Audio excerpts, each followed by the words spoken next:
തോണിയെടുത്ത് കുറച്ചു ദൂരം പോയപ്പോൾ പക്ഷികൾ ഞങ്ങളെ ആകെ പൊതിയാൻ തുടങ്ങി.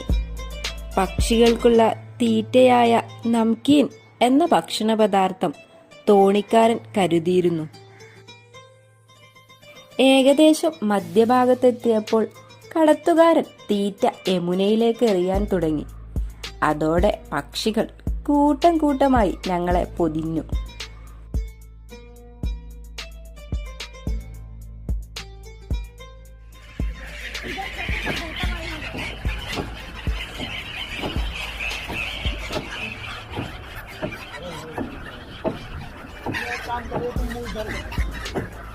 Oh